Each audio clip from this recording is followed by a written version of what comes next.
Blu-ray stacking up, yeah, the collection grows. Singing like nobody's watching, let the good times flow. Movies on repeat, yeah, he living that life. Great guy, big heart, yeah, he doing it right. Screen light glowing while the speakers bang. Sammy G vibing to the scenes and the frames. Love for the art, yeah, the passion stay true. From the first press play to the end credits roll. Hello all, welcome back to another video and welcome to Sammy G's World of Cinema. Today on the channel, guys, is going to be my latest review of Andrei Tarkovsky's Solaris, the original version of Solaris, which I must admit, I first found out about Solaris through the remake, which I haven't seen, from Steven Soderbergh, still very much on the cards to do so, but first finding out of Solaris was through that remake. But years later, I discovered there was actually an original version of this from 1972. So yeah, directed by Andrei Tarkovsky, and I'm gonna be honest, guys, a lot of the cast I don't want to butcher, because yeah, there's a lot of names here that I probably will just do no service there, a bit of disservice, and I'll probably, a lot of those names I'll probably butcher there, so I just don't want to do any disservice there towards the cast. So I'll just say, obviously, you've got one of the returning actors from Andrei Rublev. I think he was also in, of course, in Mirror, and he was in 1979 Stalker. He's in this, and of course, there's the guy who plays Chris Kelvin, the actress who plays Harry in there, Dr. Sartios, I think it is. So, yeah, I thought it'd just be easier just to name some of the characters' names there, opposed to, you know, trying to pronounce the actors' names, and I probably would just fail miserably there, and I don't want to do any disservice towards this cast. The 1972 Solaris, based on the book by Stanisław Lem, I think a Polish author. This book came out in 1961. The plot follows psychologist Chris Kelvin, who is about to go on this space mission centered around the planet of Solaris. Prior to this, he has been kind of warned what is that he's kind of in store with on his space mission. Obviously, a friend of the family, Dr. Burton, has experienced this with hallucins of, I think, this sort of this mysterious figure in the ocean when he was once by the in Solaris all those years prior. So Chris arrives at the space station. He finds this last video recording from this doctor explaining to Chris about these strange hallucinations here and there, but also here and there, but also sends out a bit of a warning there. This doctor, he has committed suicide. When he arrives on the space station, does Chris Kelvin, he is acquainted by his two fellow colleagues, Dr. Snow and Dr. Sartorius, who have got very different personalities, guys. They've both got two completely different personalities. You barely see both of their characters sort of either clash heads or they're both together in the same room. It is a rare occasion there, which I found that was a very interesting take on this sort of space sci-fi film there. But also, meanwhile, Chris is starting to sort of fall victim to the whole mystery feel of the space station when he encounters illusions and hallucinations of his wife, Harry.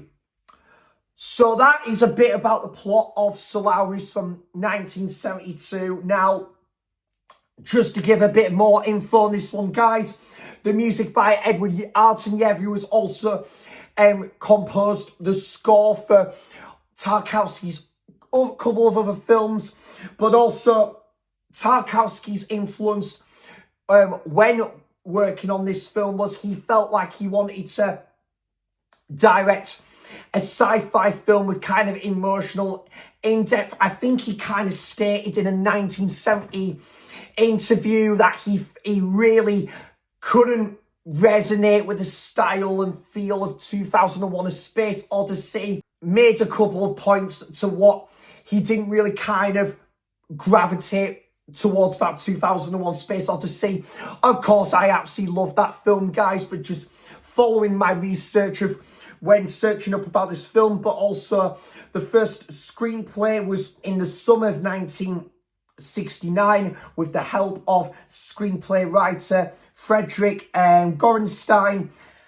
And there was a lot of featured paintings in this film, one of which iconically was a painting called The Hunters in the Snow, 1565 there, so the 16th century. So what's my thoughts on Solaris? This film is bloody phenomenal, guys. I have seen this film a handful of times now. I went to go and see it at Tyneside Cinema, a second time around at Tyneside Cinema last night with my very good friend Cy Robson. Went to see it at Tyneside Cinema. The picture quality on the big screen with this film just looked night and day. It looked immaculate, pin sharp, all the merry way there. It was just a glorifying experience to just watch something of this glory on the biggest screen possible, but to see it on a second, what wonderful occasion was just too good of an opportunity to turn down there. Now, this film, a bit like one other of Andrei Tarkovsky's films, it just gets better and better with each viewing.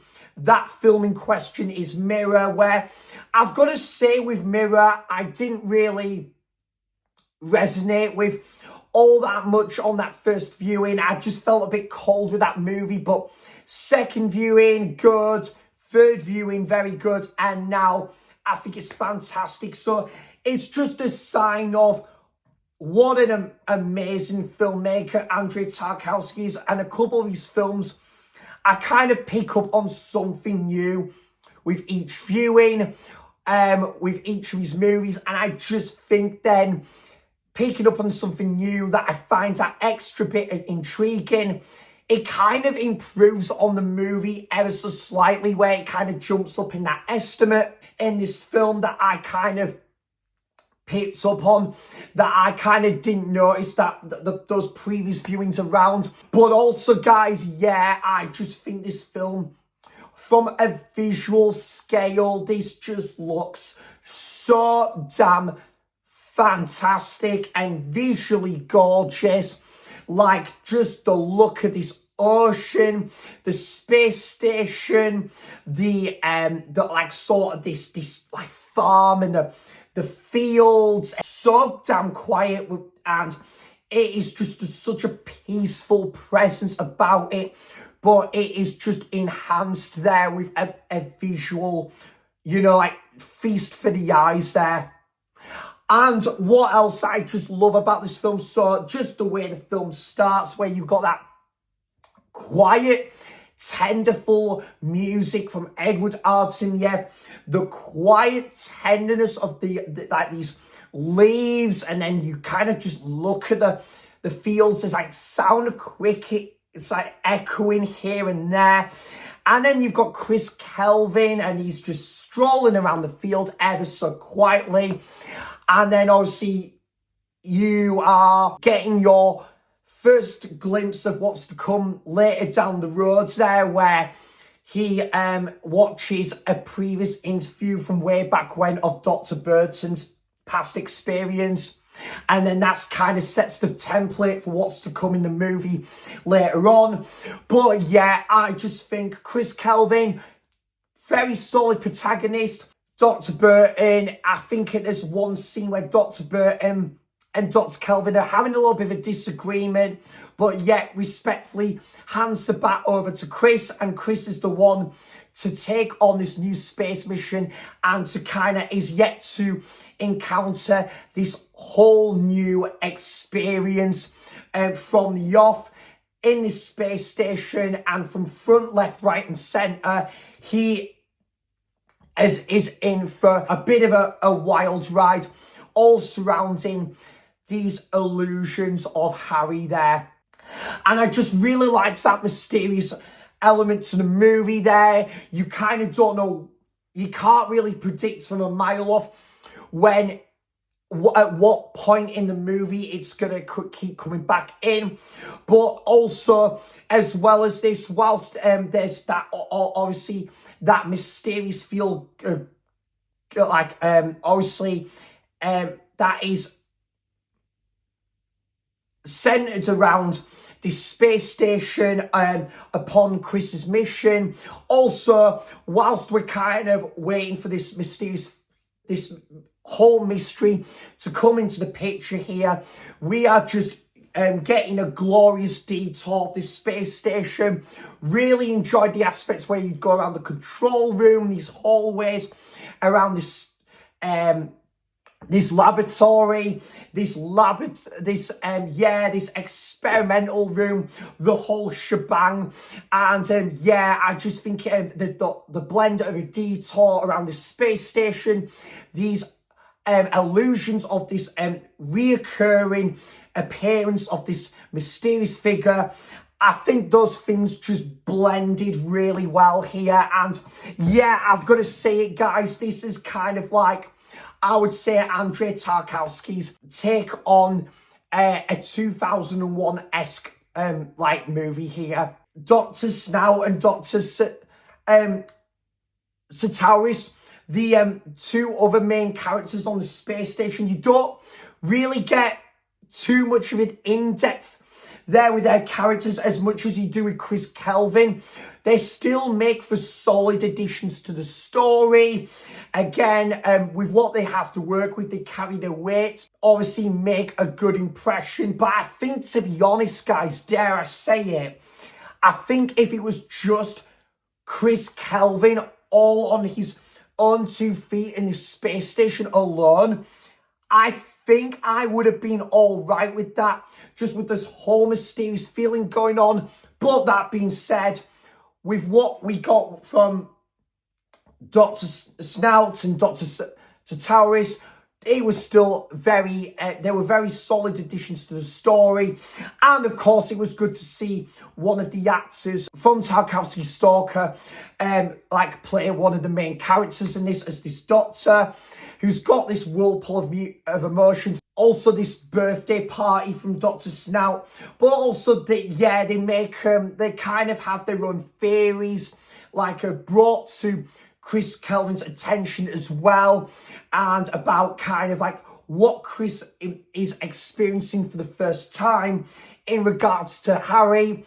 And you could say, yeah, they do fill in Chris with kind of what he's experiencing. So they do make, in actually thinking about now, they still do make a very solid impression on this film. And kind of, they've got their own scientific theories brought to the table there. So they do really actually, come to think of it, do make a first satisfying impression in story. But yeah, love the tender music of this.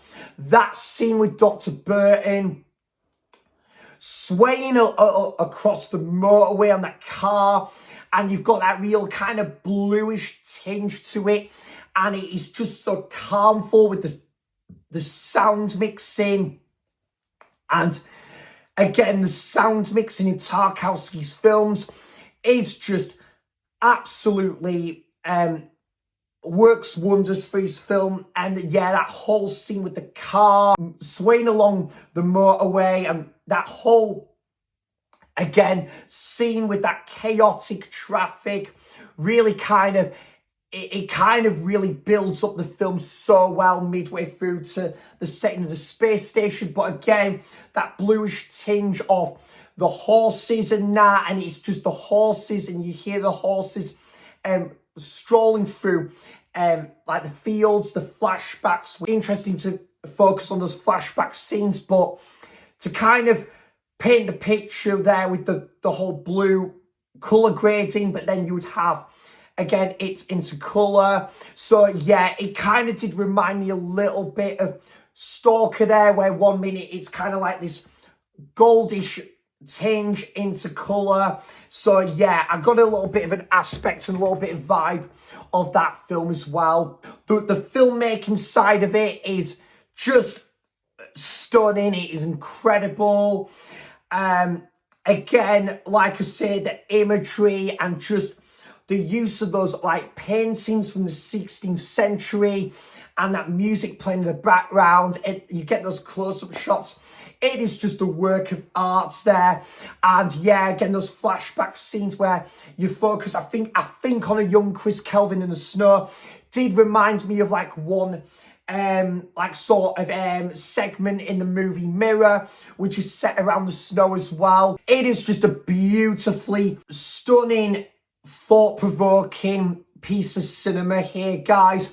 Love the chemistry between as I say, Harry and Chris Kelvin there, their chemistry, and like when Chris is having those conversations with Harry there, and it's all just playing in his head with these like kind of these patterns here and there, and you see a bit of a reoccurrence.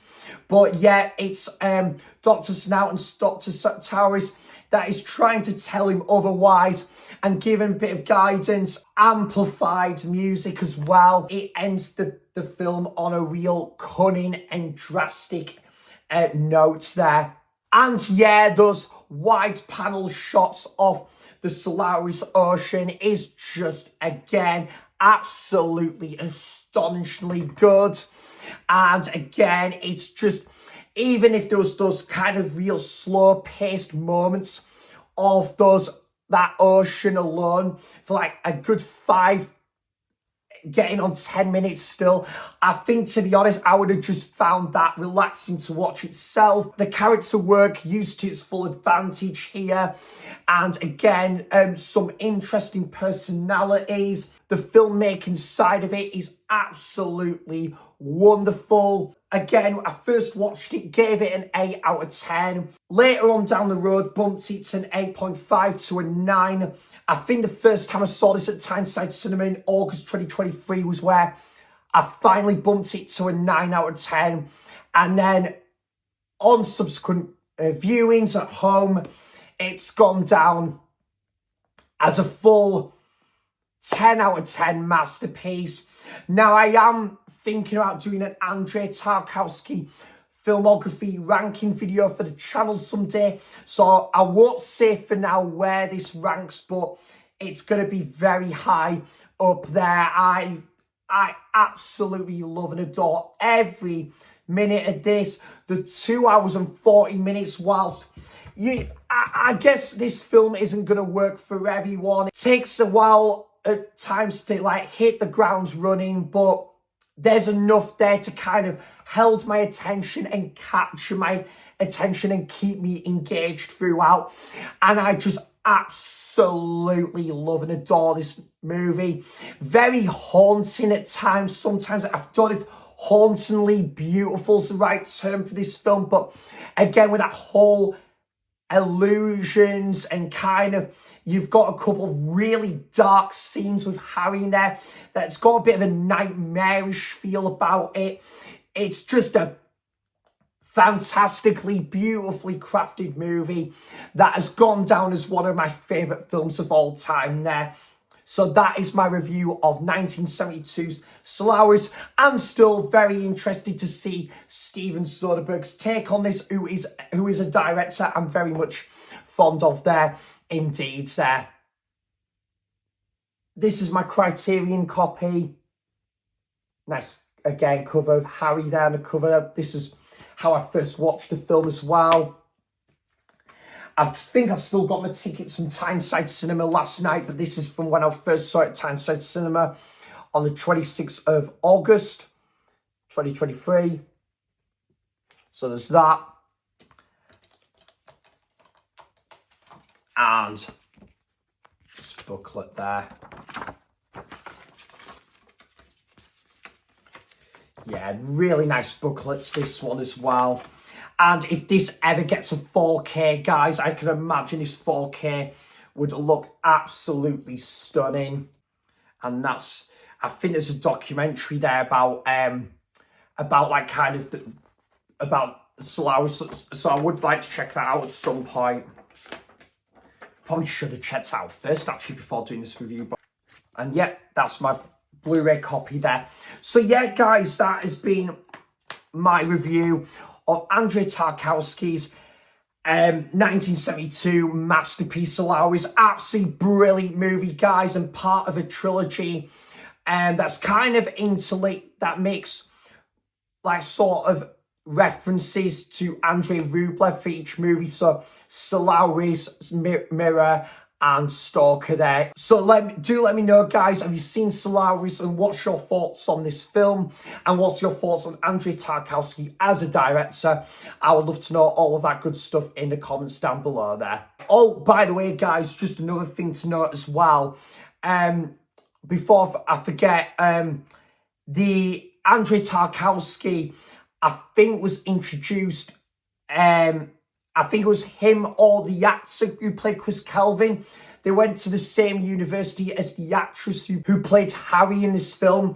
And she was the one that introduced, I think it might have been Andrei Tarkovsky, the book of Solaris. And that's how he kind of discovered it at university there. So I thought I'd just give a bit of a, quick mention to that as well. So yeah, guys, hoping to do more reviews for the channels in due course there as well, because I actually love to do more reviews like this for the channel someday, and I'll be back for more content soon there. So thanks for watching, cheers for stopping by, and until next time, I'll see you for the next video. Bye bye, take care, guys, thank you so much.